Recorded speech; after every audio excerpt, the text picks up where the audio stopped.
The purpose of life is not to be happy. It is to be useful, to be honorable, to be compassionate, to have it make some difference that you have lived and lived well. When I first got this amazing invite, aside from all the nerves, I thought to myself, what in God's name could I talk about to this room of people? And I had a great idea of what that was going to be. But 21 years old, singing karaoke, Alanis Morissette, isn't it ironic? That has nothing to do with what I'm going to speak about now. Because let's rewind to 2 weeks ago. And I'm doom scrolling, quieting down my little ADHD brain, right? And a message pops up. Yes, I am dating myself. I'm still using Facebook on occasion. Who contacts us on Facebook if you use your real name? Well, your friends from elementary and middle school, right? In our cases, ladies, many times it's a really hot man living on the oil rig. He's got really great abs. He's a widow, right?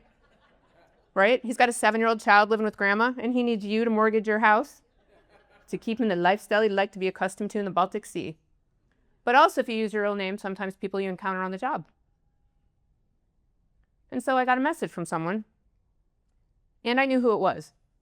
I remembered who she was for a couple of reasons. For me, having been in law enforcement for a long time, she was my first juvenile felony warrant arrest. My first. And it was for dealing meth at 17 years old. And so it just stuck in my head.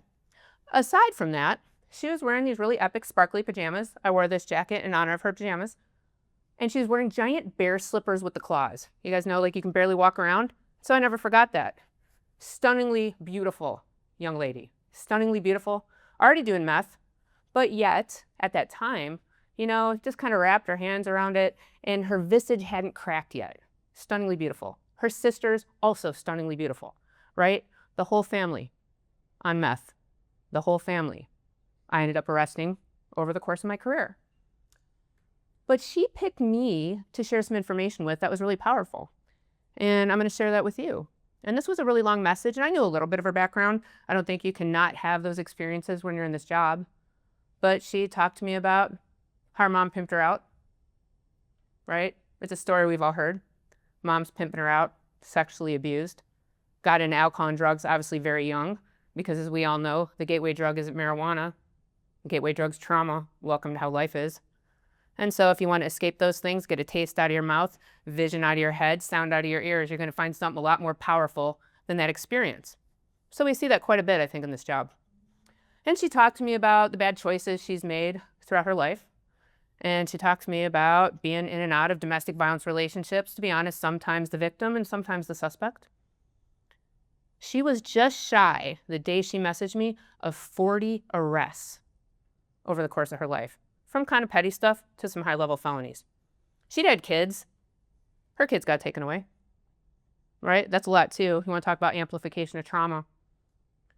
And so she shared that with me. But you guys are probably like, Nicole, you're picking Emerson Hour to talk about desolation and desperation. Why are you picking that topic? Because that's not what it was. What it was a story of hope. Because she got to share with me her recovery journey. Part of me, as I'm reading this message, because you guys know Facebook, right? You know how this message is going. I was like, why me? I'm wondering, how awesome she chose me. But I was wondering why. And so in the message, it's fleshed out. I was the first one to arrest her on a warrant. So how epic is that journey? It's some parallel, right? And so she shared with me her journey of recovery. And I thought that was amazing. And the fact that she'd been sober for 4 years. And she dropped out of school and she got her GED. She was actually enrolled in college. She's been working. She's like, Nicole, I found a man who loves me despite my mistakes. Despite the mistakes I've made. Somebody who loves me despite and in spite of my past. I got my kids back. Holy cow to that, right? What a moving story. But she said a couple other things that hit me harder than that. And the first one that I'm sharing with you is simply this. She said, Nicole, I am not my mistakes. I am not my past. And every day I can choose to be a better person and make better choices, even if I'm still struggling.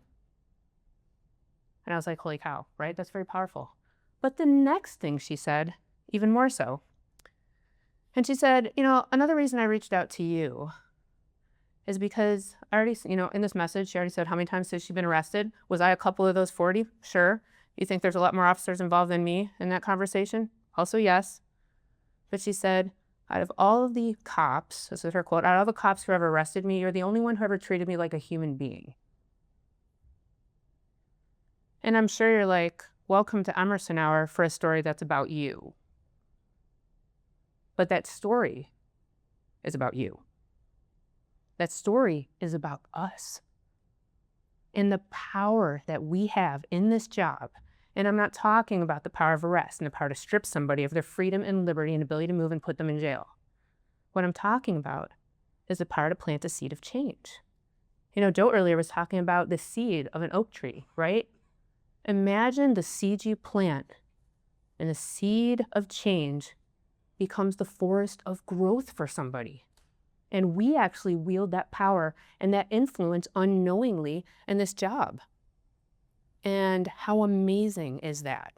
And so that's a reminder to me. And the truth is, we could skip every other speaker, end it with me, and pass the mic around, and everybody's got that story. Thank you for helping me. Officer, I want you to know that you changed my life. I made changes because of what you said to me. Everybody in this room has it. But you've also seen the other side. For example, have you been on calls with individuals experiencing suicidal ideation? And they're what you call, not out loud, your frequent flyers, right? You've been to their house multiple times and they're struggling. And many times, yes, there is addiction within that. Alcohol and suicide have an interesting relationship. We all know that. But you go to somebody's house the multiple times, and out of somebody's mouth flies this statement: I've been here 5 times, make the 6th time count. I've been here 5 times, make the 6th time count. So 4 months later, when I rolled up and that person died by suicide, I always wondered, did they remember that? So don't tell me what we say doesn't have power. Now, I think that's the anomaly, and it doesn't happen very frequently, but it's still powerful nonetheless. And so I want to make sure, more in passing, that we remember that we have that. Because the power that we wield in this job is so far past the badge itself. It's so far past the fact that we can take somebody into custody. It's so much more than that. And I want you to remember that. So I would almost love to pass the mic around because I'm not the only story. Because there's other stories that we have, right? Think of how many domestics that you've been on. And if you get wrapped around the axle and you don't really embrace the psychology of domestic violence, what do you get wrapped around the axle? You're still there. You haven't left. Why are you still here? Instead of, hey, could I share something with you? I know you're not ready to leave, but I am worried that he's going to kill you. Those are the things we can say to people. And what about when 2 years later, you get the message that says, I want you to know I left. Don't imagine what you say doesn't have power. Treat a man as he is, and that is how he shall remain. Treat a man as he could be, and then he shall become what he should be. We are that. We are that. And sometimes at planting the seed, we're not doing the work for people, but sometimes you're the seed that they cultivate. And that cultivation, honestly, could take years for that person. Think about the level of trauma that people experience. Think about when you're old enough in this job. When you started, you arrested 14, 15-year-olds that morphed into adults with trauma that were never able to escape it. You end up arresting their kids. If you stay in the job long enough, you end up arresting their grandkids. At some point, we get to be part of the conversation about breaking that cycle. And I think that's really powerful. Okay, so part of what I would like for you to reflect on is imagine the power you have and by choosing this job of service above self. I talked about this earlier, actually in Lon's panel. I don't think there's any more sacred calling on this earth than being a first responder. First responder or military. It is a sacred calling. Something brought you to this job. as cliche as it is. The first time you went to an interview in this job, you said, I want to help. I want to help. And we get a little jaded, and we get a lot of stuff piled on us. And sometimes we forget that. But I want you to think bigger than the crap about post-traumatic stress that's piled on our heads. Because a lot of post-traumatic stress, and being a therapist, I can tell you this, is about reframing a little bit too, not just processing the trauma. If you look at what people hand you on their worst day as a gift, instead of a burden, your life will change. They picked you. They may have a therapist. They may have a best friend, but they picked you. That, my friends, is no bigger honor. And so I want to talk to you also about the fact that you owe yourself compassion as well. You owe yourself the same grace that you would give to another person on this job. When you're looking in the mirror and you are struggling and you're tired and you're hurt, why would you not want to give yourself that same compassion that we would extend to the people that we serve every day? It's that powerful. And so I have one more thing I'd like to talk about really quickly that almost has nothing to do with my my little talk. But if you can't see this challenge coin right here, this is a deceased officer, Spencer Weersberg. I met his dad working for Force Science when I'm traveling teaching de-escalation. And Spencer was not a police officer for very long, but what he was a hard-charging, kicking butt, taking names, really awesome police officer. And he died of aggressive bone cancer. He was an athlete. Shoulder was bugging him, basically. Think about that. Like, so he was having pain. And he's like, is it an exercise injury? Is it that? I'm not sure. And it ended up being aggressive cancer that was terminal. And the reason I'm sharing him with you is because I made a promise to his parents that I would take him around the world to travel with me. That's why they have these challenge coins. And so I wanted Spencer to be here at ILEETA with all of us, with me, and with you.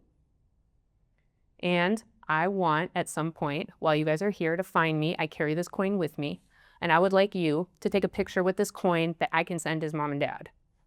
Because you guys are awesome.